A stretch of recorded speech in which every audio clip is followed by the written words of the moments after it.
our guest tonight. I'm going to be presenting on the Beaver Hunsaker Corridor project. I'm a transportation planner for Lane County, and I've attended some of your neighborhood meetings in the past. And every time I attend, and including tonight, I've just really been impressed by your commitment to your neighborhood, that you're all getting together as volunteers. Just really warms my heart as a public servant to see all of you choosing to do this on your own time. So thanks for having me tonight. And I will. Our first presenter, so Becky Taylor, take it away. All right. Thank you all so much. I really appreciate the teamwork there in making this happen. So all of you are familiar with Hunsaker Lane Beaver Street, which is a loop that connects Division Avenue with River Road. This is a road that's built to rural standards, county standards, is a county road within the city's urban growth boundary. And it's just not built to serve all of the needs of the surrounding development. Specifically, it's not a safe place for people to walk or drive. And so this has been a priority project for the community for many years to try to improve conditions on Beaver Hunsaker Lane. And so I'm happy to be here tonight to provide you with an update. Next slide, please. So many of you may know that we had a tragic fatality of a woman, Irene Ferguson, who lived in an assisted care facility off of Hunsaker Lane while she was attempting to walk along the non-existent shoulder along Hunsaker Lane. And in response to that, the community rallied for a call to action. And so many neighbors testified before decision makers and really made a difference. So that's just a testament to the work that all of you do. Is your testimony and your concern for your fellow neighbors makes a difference. We were allocated funding from the Central Lane Metropolitan Planning Organization to try to do something more immediately to improve safety conditions on this corridor for people needing to walk specifically. So the funding that we got is the construction that you're seeing underway right now on the corridor. And what we did several summers ago was we changed the pavement markings, so the lines that delineate the fog line or the shoulder and the center line, to create some space.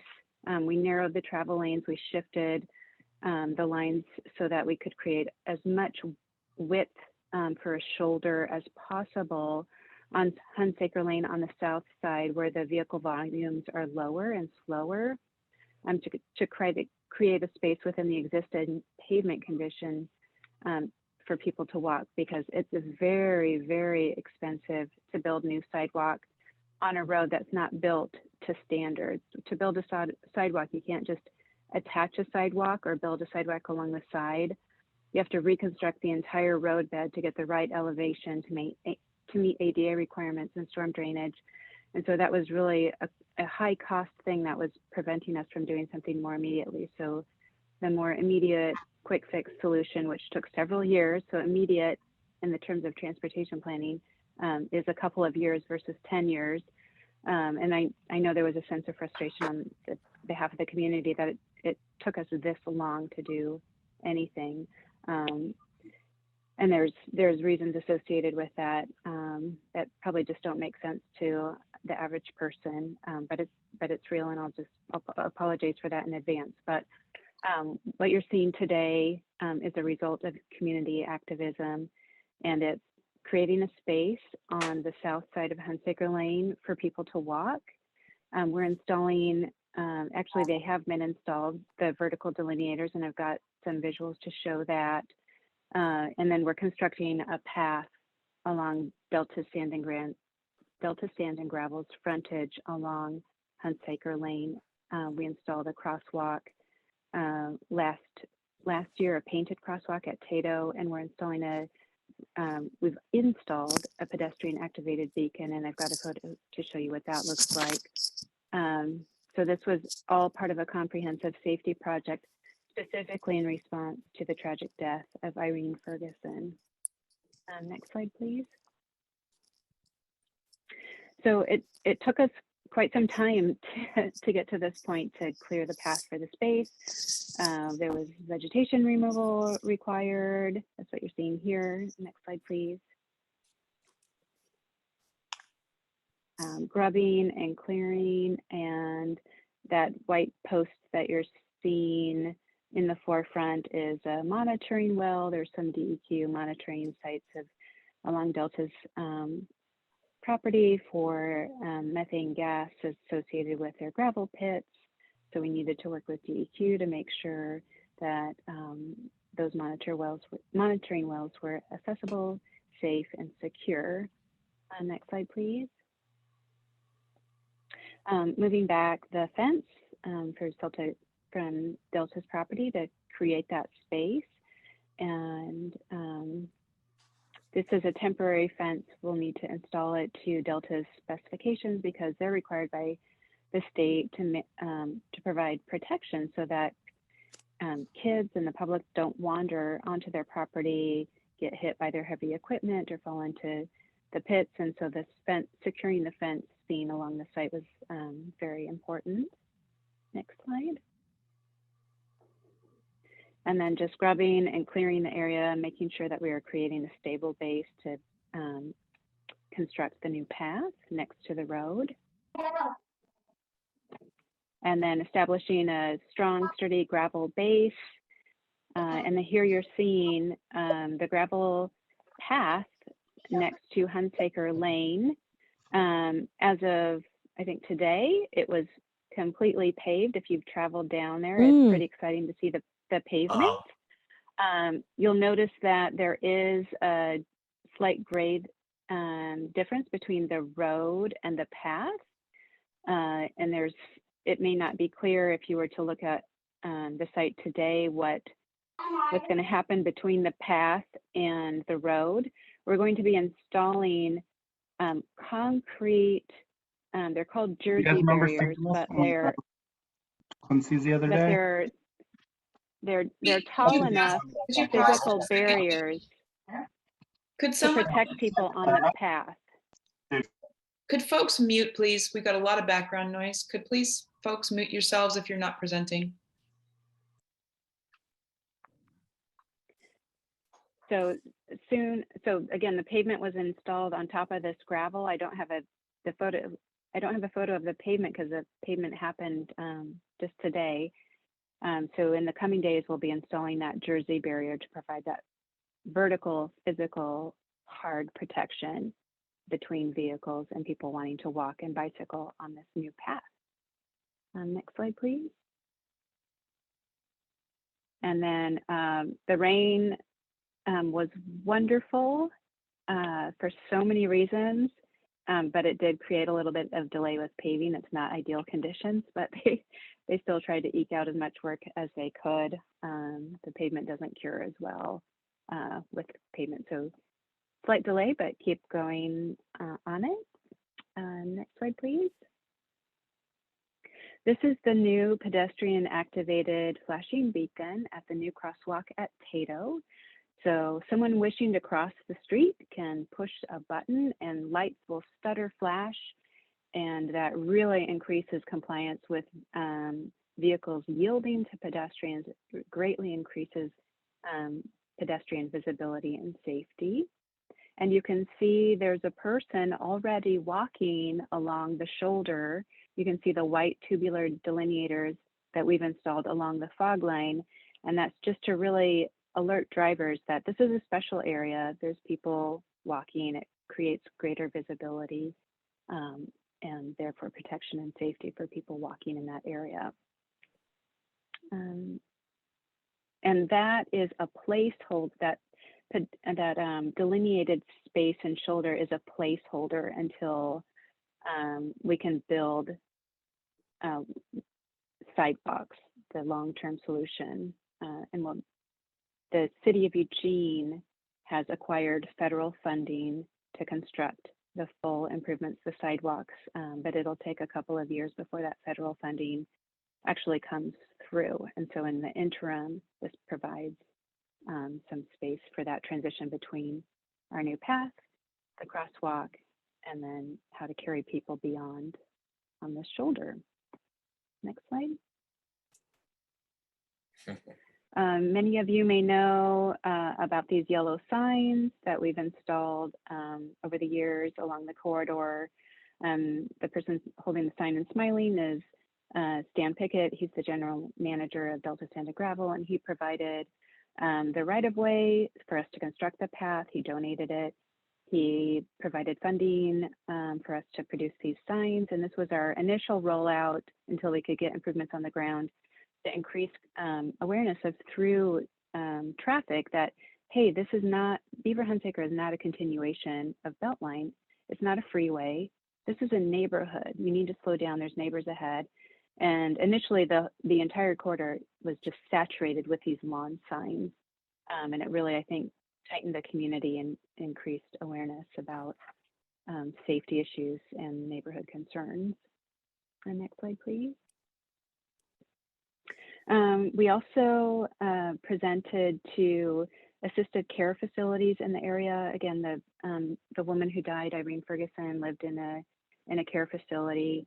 And so we wanted to make sure that there's quite a few assisted care facilities in the area.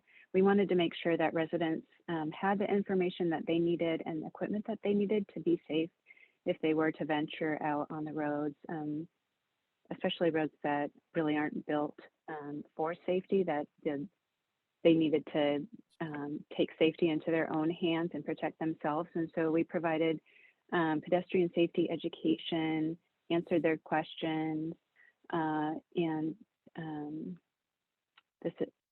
so this is an example of one of those events. Next slide. And Delta Sand and Gravel and Knife River donated boxes of reflective vests to the assisted care facility so that people could put these reflective vests on if they were going to venture out to increase their visibility and therefore their safety, because it just really hurt so bad to know that a woman was walking on the road and got killed. It just breaks my heart. We just don't want that to happen. And it takes a long time to get funding for the real solution. And so we did these Band-Aid patchwork things, right, to try to make things better. And so we handed out vests. Next slide. And I'm so happy that we were able to reduce the posted speed from 35 to 25 miles an hour. I mean, speed really makes a difference. If you hit someone at 25, they have a chance of surviving. At 35, they're going to be really hurt or killed. And speeds are set by the state of Oregon. Lane County does not have authority to just change the speeds. And it's subject to this archaic engineering methodology where you measure what vehicles are actually traveling at. And if 85% of drivers are driving 55 miles an hour, the methodology says, oh, well, you should post it as 55 because people are reasonable. And the data is showing more and more as we're seeing more and more fatalities of traffic crashes throughout Lane County, of people driving too fast, driving intoxicated, that I think the methodology needs to change, that we can't trust that people are going to make the best decisions for safety. The way that we were able to reduce the posted speed to 25 miles an hour is through a board order. We called it temporary, but it has a 10-year life. And we said, if we're going to create this walking shoulder, it needs to be 25 miles an hour until we can install sidewalks. And so we worked really hard to find a loophole through the state law to enable this 25 mile an hour limit. And so it took extra courage on behalf of our board to assert their authority in making this decision. And the neighbors, I think, have been the most pleased out of everything that we've done is just reducing the posted speed. And we've heard, just changing the sign doesn't make a difference. You can't just post a different speed and expect people to drive differently, but it actually works. And so I'm using this as a test case.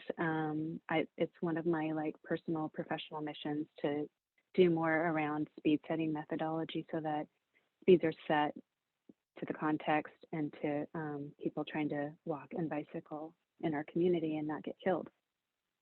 Next slide, please.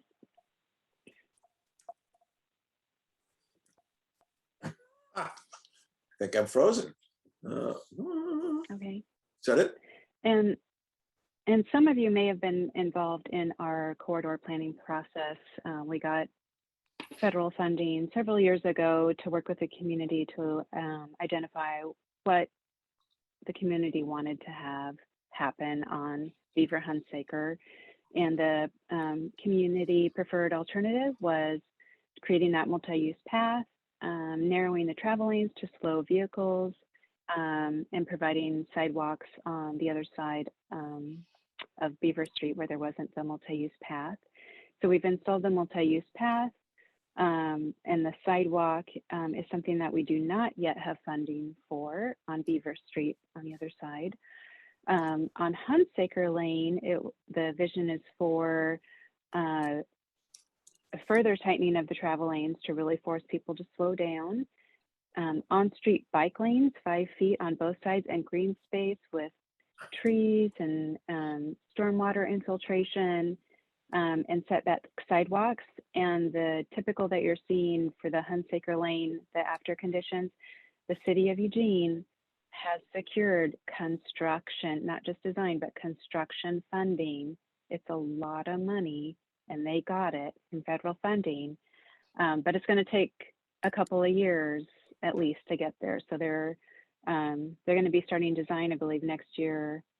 There's federal clearances involved because of the funding, and construction, I'd say 23, 24, but it's going to happen within our lifetimes. So when I first started this planning process, I thought, is this really going to happen before I retire? Like, I really want this to happen, and it's going to happen. Next slide, please.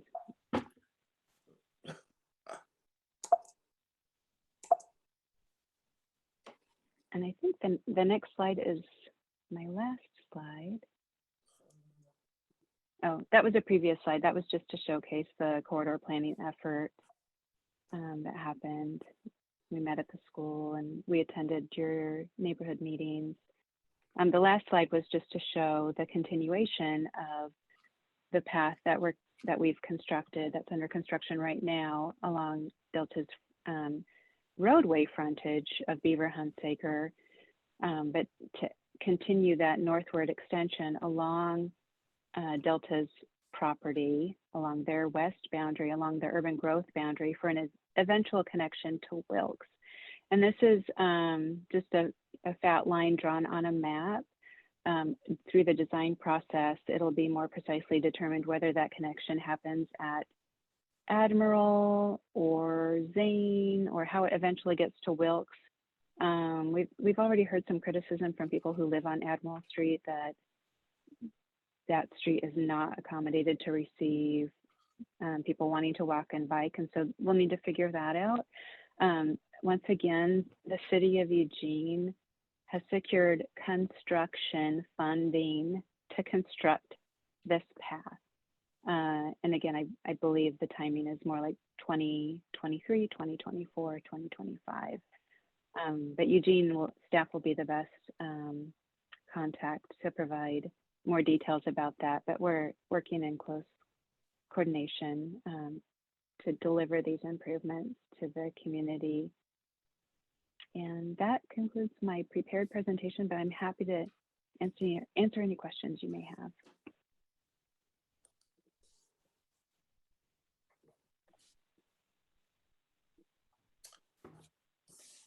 Bicycles on Hunsaker, where those white uprights are the bicyclists supposed to be on which side? On the pedestrian side? Yeah, so that space is intended for pedestrians, but much like a sidewalk, like if someone doesn't feel on their bicycle, doesn't feel safe on a road and they hop up on the sidewalk. I mean, I've had so many conversations with the state around the bicycle and pedestrian laws about when to be in a bike lane, when to share the road, when you're on the sidewalk. And at the end of the day, the person walking or biking, they're going to do what feels safest to them. And we're not going to write tickets to people who are biking in that space. We might need to do some public education around that. I think the slower speeds, the 25 mile an hour, make it safer for someone to try to share the vehicle space on a bike. But it's, yeah, this Hunsaker portion is just, it's not going to be comfortable for people bicycling until we get those bike lanes in. They're either going to have to, I mean, they're going to have to share the vehicle lane, and they're not really supposed to use that pedestrian space. But if someone does, I'm not going to blame them. And is there a way to get Sharrows painted on there? The Sharrow, share the road, Sharrows, arrows? That's a great question. I am making a note to myself. I'll talk to our engineer. You're about all that. over everywhere except for Santa Clara. Right, right. This is just Rob chiming in for a second, but I'm pretty sure I'll try to post in the chat. I feel like they did research on this, and Sharrows are more dangerous than nothing. It convinces bicyclists they can use it safely, but really they can't. I'll try to post that in the chat. Okay. I have a question. I was watching a video of a guy in Europe who had lived in the United States for a while. He was talking about how they slow traffic at the entrance to towns in rural areas in Europe, and the way they do it is narrower roads, speed bumps, and natural obstructions like trees and other things that make the road appear even narrower than it actually is. And the reason they do this is the trees protect the pedestrians and the bicycles because they're on the other side of the tree from the car, which means the car is less likely to interact with them. And it also prevents the combination of the narrowed road and the speed bumps force traffic to slow down before it progresses forward. That way it can't continue at the speed it was going at before after coming off of a fast traveling lane. And I'm wondering if there's a plan to try something like that, as that would definitely have the desired result potentially.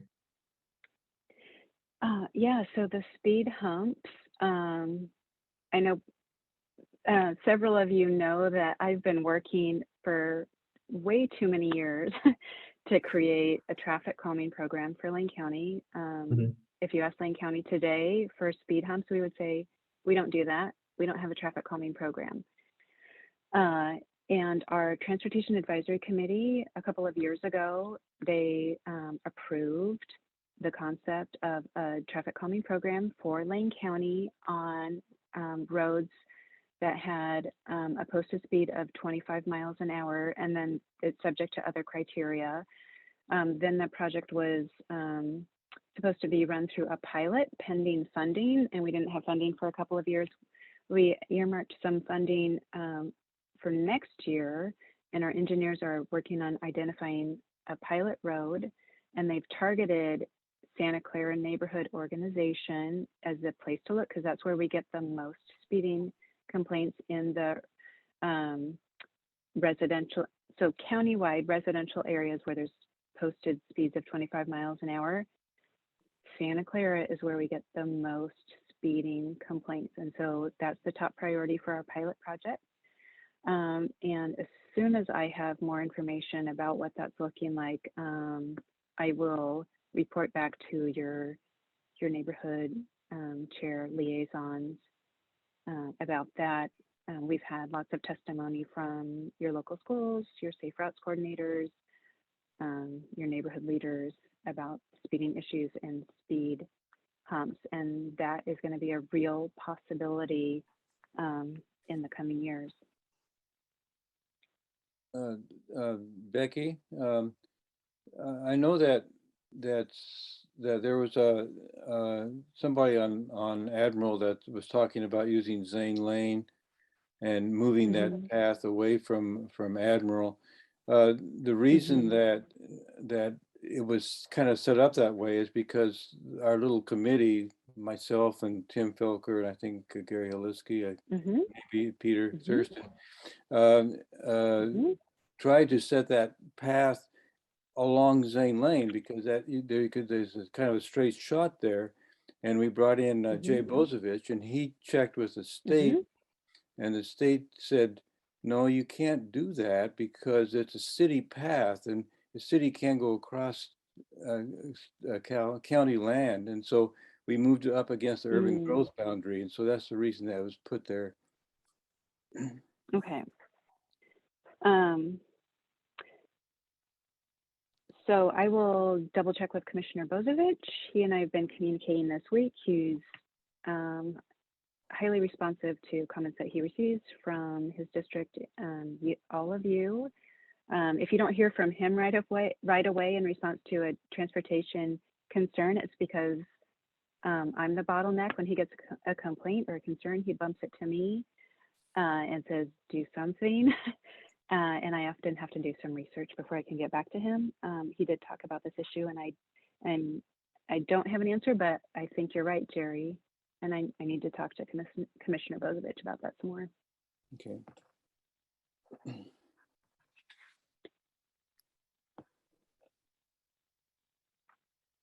Okay, I think that we probably need to move along, and I'll just let everybody know that our agenda for the November meeting is going to be the city's shared use path that extends from the end of the project that Becky's working on and connects up to the south end of Admiral. And so feel free to share that with anybody who you hear from who might be interested in attending. And Reed Dunbar will be with us from the city of Eugene to talk about that. And so any questions and concerns about that can be directed to them instead of Becky, which would put the question right where the answer ought to be.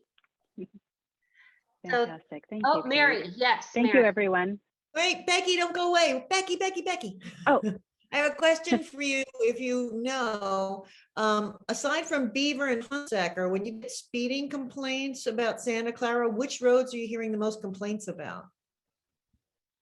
Oh, all of them.